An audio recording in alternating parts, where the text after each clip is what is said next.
The Scottsboro boys were 9 African-American teenagers falsely accused of raping 2 white women on a freight train in Alabama in 1931, a case that became one of the most infamous examples of racial injustice in U.S. history. Here's the full story in clear detail. The incident, March 25, 1931. The 9 young men, Clarence Norris, Charlie Weems, Haywood Patterson, Ozzie Powell, Willie Robertson, Eugene Williams, Olin Montgomery, Roy Wright, and Andy Wright were traveling on a freight train through northern Alabama, looking for work during the Great Depression. Also on the train were several white men and 2 white women, Ruby Bates and Victoria Price. A fight broke out between the white and black boys, and the white men were forced off the train. When the train stopped in Scottsboro, Alabama, the white men reported to the sheriff that they'd been attacked by black men. To make matters worse, Bates and Price accused the 9 boys of rape, a charge that in the segregated South almost always guaranteed a death sentence for black men. The defendants were quickly arrested, beaten, and brought to trial within just 12 days of their arrest. The trials within days. All 9 were arrested, indicted, and put on trial. The entire process was rushed. The boys had no proper legal defense, and the trials were held in a hostile, all-white courtroom surrounded by angry mobs. In less than 2 weeks, 8 of the 9 were convicted and sentenced to death. The youngest, Roy Wright, age 13. Roy Wright was tried separately from most of the others because of his age. His court-appointed lawyers were inexperienced and unprepared. They had little time to review the evidence or mount a proper defense. The jury was all white, as black citizens were systematically excluded from jury service in Alabama at that time. Testimony and courtroom events. The prosecution's case relied heavily on the testimony of Victoria Price, who accused all 9 boys of rape. The other alleged victim, Ruby Bates, did not testify at this trial. She later recanted her accusation.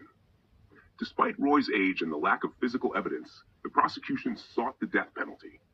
Roy Wright himself testified in his own defense, maintaining his innocence. His youth and slight build made a strong impression on observers. Even some white Southerners questioned the fairness of executing a 13-year-old child. After deliberation, the all-white jury found Roy Wright guilty of rape, but could not agree on his punishment. 6 jurors voted for death by electrocution. 6 jurors voted for life imprisonment. Because the jury could not reach a unanimous decision on sentencing, it was declared deadlocked. The deadlock spared Roy Wright from immediate execution, but he remained in prison as his case went through numerous appeals and retrials. Eventually, the U.S. Supreme Court overturned the original convictions in Powell v. Alabama, 1932, ruling that the Scottsboro defendants were denied effective counsel, a landmark decision in American legal history. Roy Wright's case was one of those most cited for the shocking denial of due process to black defendants. After years of legal turmoil, most of the Scottsboro boys' sentences were reduced, overturned, or pardoned. Roy Wright was eventually released from prison after spending several years behind bars, despite his age and innocence. After the jury deadlocked on Roy Wright's sentencing, his case remained tangled in the broader legal battle of the Scottsboro boys. Although his youth spared him from execution, he continued to be imprisoned while appeals and retrials were fought in Alabama's courts. In 1932, the U.S. Supreme Court handed down a landmark ruling in Powell v. Alabama, stating that the Scottsboro defendants, including Roy Wright, had been denied their constitutional right to adequate legal counsel.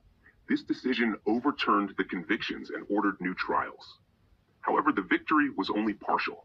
The defendants were still kept in custody and faced years of retrials. Because of his age, Roy was one of the defendants the state was least eager to retry. By 1937, several of the Scottsboro boys were paroled or released, including Roy.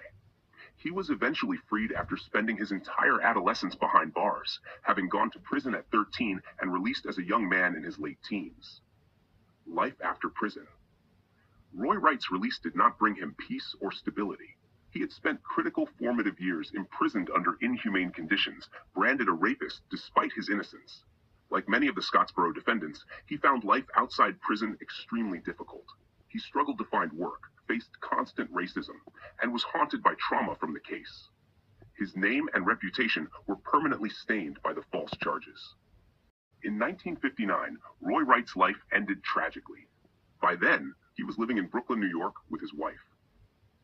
Reports from that year indicate that Roy became despondent and emotionally unstable, still tormented by his past. In a moment of despair and anger, he shot and killed his wife, then took his own life. He was only in his early 40s.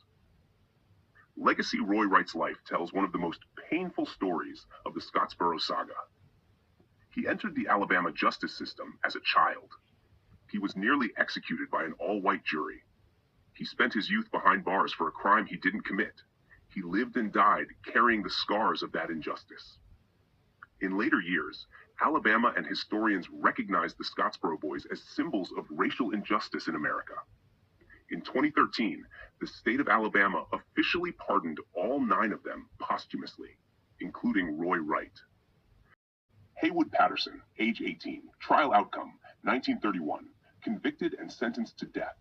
Retrials, faced multiple retrials and was repeatedly convicted despite lack of evidence. Aftermath, escaped from prison in 1948, fled to Detroit and lived under an alias. Later life, arrested again after a bar fight. His identity as one of the Scottsboro Boys was exposed. Death, 1952, age 39, from cancer while in prison. Notes, wrote a memoir, Scottsboro Boy, detailing his experiences. Clarence Norris, age 19, trial outcome, convicted and sentenced to death. Retrials, received a life sentence after several appeals. Aftermath, paroled in 1946, moved to New York. Later life, spoke publicly about the case. Granted a full pardon by Alabama Governor George Wallace in 1976. Death, 1989, age 76. Notes, the last surviving Scottsboro boy, his story helped renew interest in justice for the group. Ozzie Powell, age 16, trial outcome, convicted and sentenced to death, later reduced to life imprisonment. Aftermath, in 1936, while being transported, he stabbed a deputy sheriff who had assaulted him. In response, another officer shot him in the head, causing permanent brain damage. Paroled, 1946. Death, 1989, same year as Norris. Notes, his injuries left him mentally impaired for the rest of his life. Charlie Weems, age 20, trial outcome, convicted and sentenced to death, later reduced to 75 years. Aftermath, served about 12 years. Paroled, 1943. Later life, married, found work, and tried to live quietly. Death, 1959. Willie Robertson, age 17, trial outcome, convicted and sentenced to death. Retrials, sentence reduced to life imprisonment. Paroled 1937 after 6 years. Later life, faded from public record, believed to have lived quietly and away from publicity. Olin Montgomery, age 17, trial outcome, convicted and sentenced to death. Retrials, sentence reduced to life imprisonment. Paroled 1938. Later life, moved north, worked as a laborer. Death, date uncertain, likely in the 1950s. Eugene Williams, age 13, trial outcome. His case was dismissed before sentencing because of his youth and insufficient evidence. Aftermath, released earlier than most, returned to Georgia. Later life, lived a quiet life out of the public eye. Andy Wright, age 19, trial outcome, convicted and sentenced to death, later reduced to 99 years. Aftermath, paroled in 1944. Later life, moved to New York, tried to rebuild his life but remained bitter about the injustice. Death, 1972. Roy Wright, age 13, trial outcome, guilty verdict, but jury deadlocked on sentencing, 6 for death, 6 for life. Aftermath, imprisoned for years, released in late 1930s. Later life, moved to Brooklyn, New York. Tragic end, in 1959, killed his wife and himself, likely the result of lasting psychological trauma from his wrongful imprisonment. Legal legacy. The Scottsboro cases led to U.S. Supreme Court decisions. 1. Powell v. Alabama, 1932, established the right to competent legal counsel in capital cases. Norris v. Alabama, 1935, ruled that excluding black citizens from juries violated the Equal Protection Clause of the 14th Amendment. Pardons and recognition. In 1976, Clarence Norris received a full pardon, the only living Scottsboro boy to do so. In 2013, the state of Alabama posthumously pardoned all 9 Scottsboro boys, officially acknowledging the injustice they suffered. Historical impact. The Scottsboro boys' story exposed the deep racism in America's legal system, helped inspire the early civil rights movement, influenced later cases that strengthened due process rights and racial equality in the courts.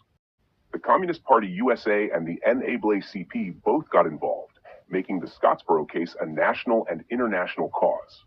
The defense was eventually taken up by the International Labor Defense ILD, which brought in skilled lawyers and public attention. In 1932, the U.S. Supreme Court overturned the convictions in Powell v. Alabama, ruling that the defendants had been denied the right to adequate counsel, a major constitutional victory for due process.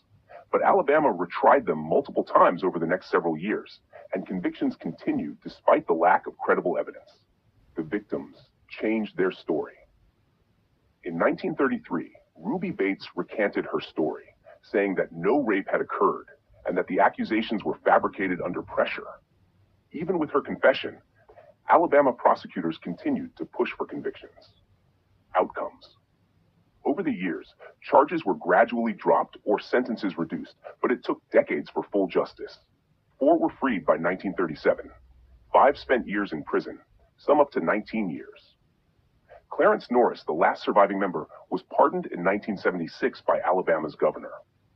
In 2013, the state of Alabama officially pardoned all 9 men 82 years after the arrests. Legacy, the Scottsboro Boys case became a symbol of racial prejudice in the American legal system and helped lay the groundwork for the civil rights movement.